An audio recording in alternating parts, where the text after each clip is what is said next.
ደህና ነው ወይ? ደህና ሙስሊም ነበር? Yes, I was. I am an ex-Muslim, bro. አርካን ሶላት ስንት ናቸው? እኔ ቆየሁ፣ በጣም ቆየሁ። በእርግጥ ቁርአንም ቀርቼ ማለት እንደዚሁ ሸምድጄው ነበር። መሐፈዝ ነው የሚባለው፣ ሐፍዤው ነበር። ብዙ ጥያቄዎች ነበሩ። በዛ ጥያቄዎች ምክንያት መጽሐፍ ቅዱስ ሳነብ ትክክለኛውና የእግዚአብሔር ቃል መሆኑን ተረዳው። ያው በጣም ረጅም ጊዜ ስለሆነው በዛ ዙሪያ ባጠይቀኝ ምናልባት ከቁርአን አንድ ነገር ቅራልኝ ካልከኝ ልቀራልህ እችላለሁ። ሐፍዤው ስለነበር ማለት ነው። አረ ህፃን ልጅ የሚያውቀው ጥያቄ እኮ ነው የጠየቅኩ። አንድ ህፃን ልጅ ላምጣልህ? እዚህ የ6 ዓመት ልጅ ልክ ነህ እኮ ልጆች ሊያደርጉት ይችላሉ። እሱን ማነህ ወደዛ ጥያቄ ሳትገባ ቆይ ተረጋጋ። ውዱ ስንት ረካ አለው? እሺ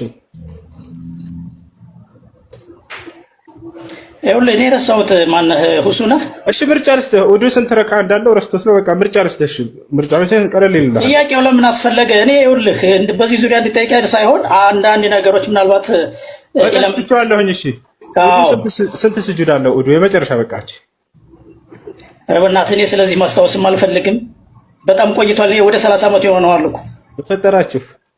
በህይወት ለአንድ ቀን ሙስሊም የሆነ ሰው ውዱ ስጁድ አለው ወይንም ሩኩዕ አለው ቢባል እኔ ይሄን ረስቻለሁ ይላል። አይ እኔ ረስቻለሁ። ከምር ሃያሺ ክርስትና እንድትከተል ያደረገ ከእስልምና እንድትወጣ ያደረገ ነገር ምንድን ነው? ሃሌሉያ ልንገርህ፣ እንደዚህ ያደረገኝን ቃል ይኸውልህ። ለመጀመሪያ ጊዜ መጽሐፍ ቅዱስን ክፍት አድርጌ ሳነበው ማቴዎስ 5:44 እስከ 45 ያለውን ቃል በሰማያት ላለ አባታችሁ ልጆች ትሆኑ ዘንድ ጠላቶቻችሁን ውደዱ፣ የሚረግሟችሁን መርቁ፣ ለሚጠሏችሁ መልካም አድርጉ፣ ስለሚያሳድዷችሁ ጸልዩ። እርሱ በኃጥአንና በጻድቃን ላይ ፀሐዩን ያወጣል፣ እርሱ ኃጥአንና ጻድቃን ላይ ዝናቡን ያዘንባል ይላል። ሃሌሉያ። ይህንን ቃል ቅዱስ ቁርአን ላይ ከምዕራፍ ወደ እስከ ምዕራፍ ምናምን 44 ምናምን ብትሄድ አታገኘውም። ና ቁርአን ላይ ያለው ግን ግደሉ የሚል ነው አይደለ? ኧረ በስነ ስርዓት ግደለው ብቻ ነው። አዎ አሁን ስለዚህ እናንብበው ማለት ነው። ግደሉ የሚል አምላክ ደግሞ ትክክለኛ አምላክ ሊሆን አይችልም ብለህ ነው የወጣው ማለት ነው። ይሄ ልጅ በጣም አስተዋይ ነው አላህ። እሱ ብቻ አይደለም ግደለው ብቻ ሳይሆን ከሱ እንጀምር። ከሱ እንድንጀምር ነው። ግደሉ የሚል አምላክ እንዴት ያመልካለሁ? ስለዚህ ክርስትና ደግሞ ፍቅርን የሰበከው ነው በስነ ስርዓት። በጣም ጥሩ የጌታ ሰው። በጌታ ነህ እንዴ? ናቺ ምን ትላለች? እግዚአብሔር የሰራዊት ጌታ እግዚአብሔር እንዲህ ይላል። አንብባት እስኪ ምን ትላለች? ሆሶ አንድ ነገር ልንገርህ። ናታን ቀጥታ አንብበው። የሰራዊት ጌታ እግዚአብሔር እንዲህ ናታን አንብበው። ቆይ ልንገርህ አባቴ ሆሶ ቆይ ልንገርህ። ቀደም መጽሐፍ ቅዱስን አንብበህ እንደፎከርክ አሁን ደግሞ መጽሐፍ ቅዱስን አንብበው። አውጥቼልሃለሁ። ሃሌሉያ ጀምረው። ስማኛ ልንገርህ። እንዴት ከማንበቤ በፊት አንድ ነገር ልንገርህ። ናታን አንብበው በቀጥታ ናታን አንብበው። አትፍራው። አልፈራውም፣ አነበዋለሁ። ግን አንድ ነገር ልንገርህ። ስማኛ አንብበው። ሰውየው ይሄ ነው እኮ ችግራችሁ። እስላሞች የሆነ ግብዝ ነገር ናቸው። ይሄ ነው ችግራችሁ። መንፈሳችሁ ጦጣ መሳደብ ጀመረ። አያችሁ ቅድም ሲፎክር እንዳልነበር አሁን ገዳይ አምላክ ሊሆን አይችልም አስብየው አሁን እግዚአብሔር ገዳይ እንደሆነ ላሳየው ነው። ገብታችኋል አይደል? አንብበው። ወንድ ልጅ ከሆንክ በመጽሐፍ ቅዱስ የማታፍር ከሆንክ አንብበው። ናታን አንብብ። ካላነበብክ እንዳነብልሃለሁ እና አንብበው። ስትፎክርብን አልነበር እንዳሁን? ያው እግዚአብሔር ሕፃናቶችን ግደሏቸው እያለ ነው። ብላቴናዎችን ግደሏቸው እያለ ነው። ሴቶችን ግደሏቸው እያለ ነው። እና ላሳየህ ናታን ናቲሻ እስልምና እንዴት ወጣ ወደ ክርስትና እንዴት ገባ ብዬ ጠየቅኩ። ጸጥ እያለ ወርቅ የሆነ ይሄ ወጣ ነገርኩህ አባቴ። ፈጣሪ ረጋ በል እንጂ ደስታኝ እንዴት ወደ ክርስትና ገባ ስለው ማቴዎስ ወንጌል ምናምን አለና በቃ ስለ ፍቅር ሰበከን። ገብታችኋል አይደል? በስነ ስርዓት ያንን ቃል ቁርአን ውስጥ የትም ቦታ ታገኘው።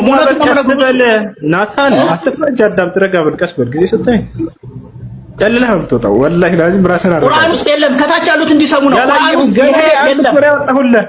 በአንድ ጥቅስ እንደዚህ ልታብድ ከደረስክ ገና ሙሉ መጽሐፍ ቅዱስ እግዚአብሔር ጨፍጭፉ ሽማግሌ ህፃናትን ያለበትን ገና ልጨምር እኮ ነው። ይሄማ አብደን ወንድሜ በስህተት ነው እኮ ያነበብከው። እኔ እንዲነግርህ ብትነግረኝ ኖሮ አንተም ትድን ነበር።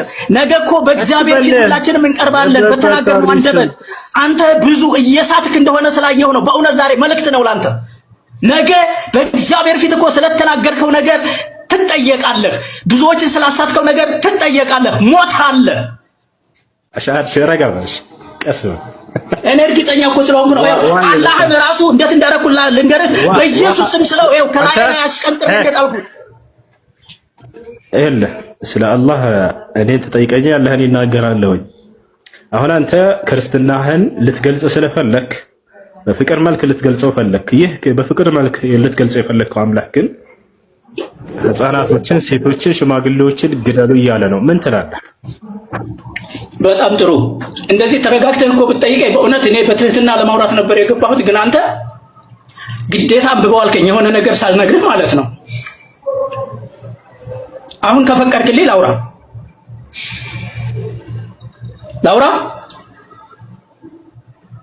አይሰማም። አውራ ነገር እኮ እያወራህ ነበር እኮ እንደገና እያስፈቀድከኝ ነው ወይስ ነገር ፍለጋ ነው? ነገር ፍለጋ አይደለም። እሺ በቃ ልቀጥል። እሺ ታንኪዩ እሱ ናታን እኮ በቃ እንድታስረዳን ዘንድ ጥቅሱን እየሰጠን ብታብራራለን ብታስተምረን በጣም ጥሩ። እሺ አሁን እኔ ላውራና እቀጥላለሁ። እሺ ካስቀጠልከኝ ማለት ነው።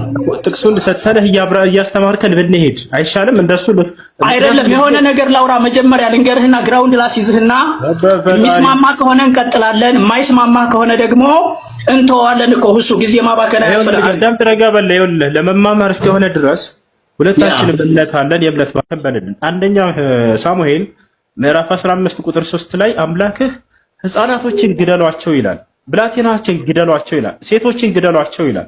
እስኪ እናብራራለን። ናት ይቀጥል። በጣም ጥሩ ሁሱ። ከታች ያላችሁትን በትኩረት እንድትሰሙኝ እፈልጋለሁ። እግዚአብሔር አምላክ የተባረከ ይሁን።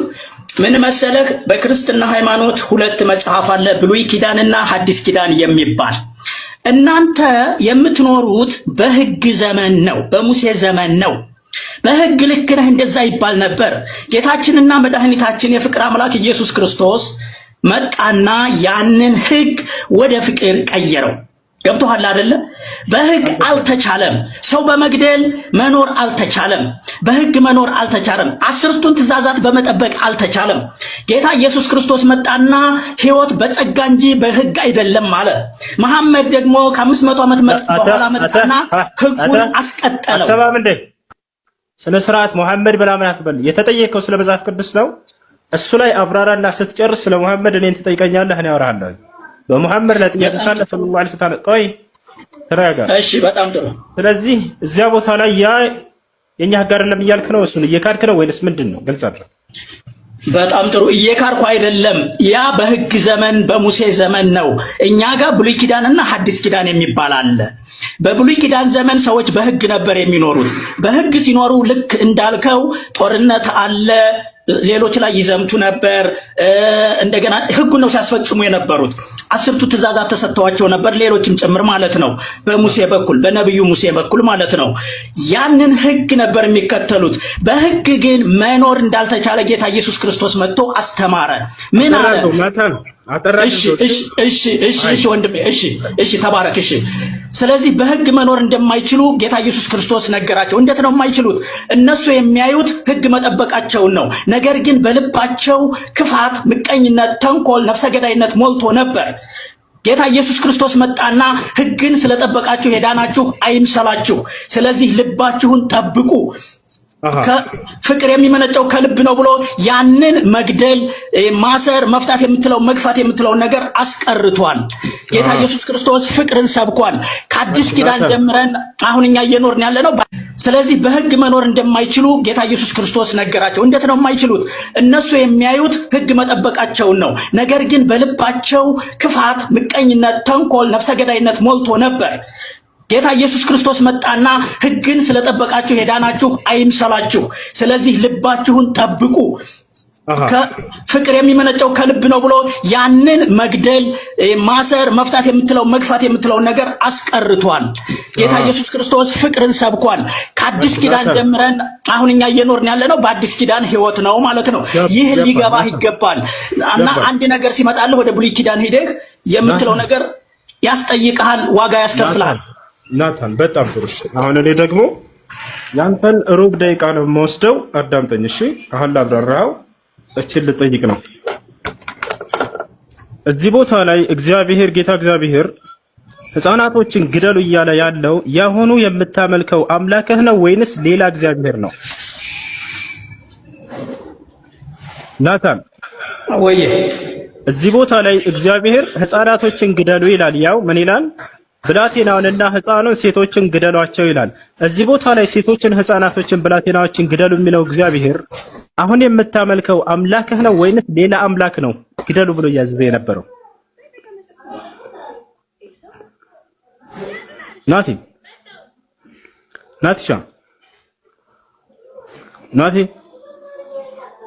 እኛም ደንግጠናል። ናቲ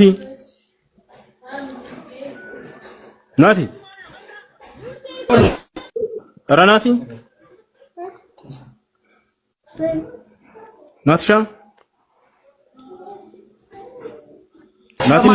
ነቅቶ ባየ ጊዜ ግደሉ ብሏል። ነገር ግን ጌታ ኢየሱስ ክርስቶስ ይሄ ትክክል እንዳልሆነ መጥቶ በፍቅር ደግሞ በጸጋ እንድንኖር ተፋቅረን እንድንኖር ጠላታችንን እንድንወድ ጠላታችንን እንድንመርቅ ናቲ የአሁኑ የምታመልከው አምላክህ ነው ግደሉ ያለው እዚህ ቦታ ላይ ወይንስ ሌላ አምላክ ነው? እሱ እኮ ነው አልኩህ። ግን ኮንቴክስቱን ተረዳ ነው ምን ወንድሜ። አላሁ አክበር አላሁ አክበር ወይ አላሁ አክበር። አላህ የሚባል ነገር የለም። ባይዘው ወይ አላህ አክበር ትላለህ እንደ ራሱ ማን እንደሆነ ያልገለጠልህ። ዛሬ ጨለመህ እንዳትሄድብን እንረጋ በል እባክህ። ውሃ እየጠጣህ ቅድም ሊያስመልጠው ነበር ኢየሱስ ክርስቶስ አልገደለም። በፊት አንተ ነው እንጂ ዛሬ አዲስ ነገር ረጋ በል ቀስ በል። አንተ እኮ አወራህ ትንሽ አውራኔ ፍቀድልኝ። በቤቴ ላስፈቀደ እዚህ ግደሉ እያለ ያለው ማን ነው? ሕፃናቶችን፣ ሴቶችን፣ ሽማግሌን ግደሉ የሚለው ማን ነው? ስለው ቅድም አይ የዚያ ዘመን ሕግ አይደለንም እኛ አዲስ ኪዳን ነው የፍቅር ምናምን ብሎ ሊሸውር ፈለገ። ነገር ግን ቀጣዩ ጥያቄ ምን ይሆናል መሰላችሁ? ዛሬ የምታመልከው አምላክህ ነው እዚያ ላይ ግደሉ ሲል የነበረው ወይንስ ሌላ አምላክ ነው አልኩት። አይ ራሱ ነው አለ። ስለዚህ የዛሬው በፍቅር የሚሰብክህ አምላክህ በፊት አስገዳይ ነበር። ንስሐ ገብቶ ነው ወይንስ ምን አድርጎ ነው? ሲያስጨፈጭፍ የነበረው ሴቶችን፣ ሕፃናቶችን ልሽ ዛሬ ላይ እንደገና በቃ ፈቀርኳችሁ ብሎ ቢመጣ ይሄ መሸወድ አይሆንም?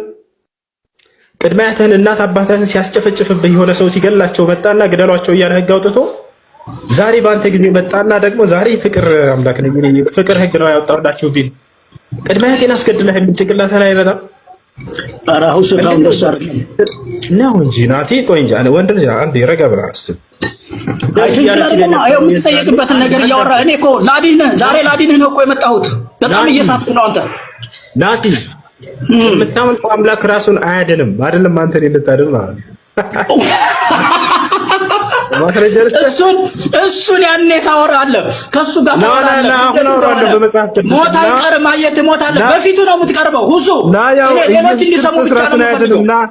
ኢየሱስ ክርስቶስ ራሱን አያድንም ጠላትን እንግዲህ የሚል አንድ እንኳን አንቀጽ የሌለው ያንተ መጽሐፍ ና ኢየሱስ ክርስቶስ አምላክህ ራሱን አያድንም። ና ላሳየህ። እሱን ትናገራለህ። እሱ ፊት ስቀርብ ታወራለህ። እሱን ና እዚሁ ነው እንጂ የማወራው። ያው ራሱ ነግሮናል ኢየሱስ እንደማያድን ራሱን እዚሁ ነው የማወራው። እሱን አንተ ይኸውልህ በመንፈስ ቅዱስ ስላልሆንክ አንተ ብዙ እየሳትክ ነው ያለኸው። ና ያው ኧረ በእናትህ ይኸውልህ አንድ ነገር ልንገርህ። መሞትህ አይቀርም። በጌታ በኢየሱስ ክርስቶስ ሕያው አምላክ ፊት መቅረብህ አይቀርም። በዚች አንደበትህ ብዙ ታወራለህ። ይኸውልህ መልሱን ትሰጥበታለህ። ለማዳመጥ ራሱ ዝግጁ አይደለም። ምንም ማድረግ አይቻልም። አያቸው ክርስቲያኖች በቃ እንዲህ ናቸው። ምን ይላል እዚህ ቦታ ላይ ኢየሱስ ክርስቶስ ራሱን ማዳን እንደማይችል አንተ መንፈስ ቅዱስ ስለሌለህ ብዙ መረዳት ይቀርሃል። ይሄ መጽሐፍ ቅዱስ የምትረዳ ኢየሱስ ዛሬ ባላ እንዳያብድብን እናወርደው እንደ ባላ ጨለለ ኢየሱስ ክርስቶስ ምስክር ነው የምትገባው አይደለም። እውነቴን ነው። ሁሱ ተመለስ። ጌታ ኢየሱስ ክርስቶስ እሱ ፊት ትቀርባለህ። ገሃነመ እሳት ነው የምትገባው። እሱ ዝም ብሎ አምላክ እንደ ጨለለበት ዘዳግም 23ን ክፈትለት በኢየሱስ ስም ያንብብልን ወይንም ይረጋጋል። አባቴ በመንፈስ ቅዱስ ሳትሆን የእግዚአብሔርን ቃል ልትረዳ አትችልም። ይረጋጋል ምናምን ትላለህ። እያዳንኩ ነው ያለሁት። መልእክት ነው ዛሬ የምነግርህ ያለሁት። አባ ዳግመኛ እንገናኝም ላልገባም እችላለሁ። እኔ ካንተ ጋር የምለፋለፍበት ጊዜም የለኝም ወንድም። እንድትድን ነው እስኪ አዲስ ምበል ውሃ ጠጣ በአላህ ኧረ እኔ እየበላሁ ነው። ይኸው አይሰማህም እንዴ? እየበላሁ ነው። ረጋ በልና ሰው እየተደማመጠ እየተረዳዳ ጥቅስ እየተወጣ ምናምን አንዱ ሌላውን እየተረዳ አንዱ ለሌላ ሀሳቡን እያካፈለ ነው። እሺ ለምሳሌ ክርስትና እንደ እስልምና አይደለም። እናንተ አላህ ምድር ይሁን ሰማይ ይሁን ዩኒቨርስ ይሁን ምን ይሁን ራሱን ያልገለጠ ምንም ማድረግ አይቻልም። ምንም ማድረግ አይቻልም። እሺ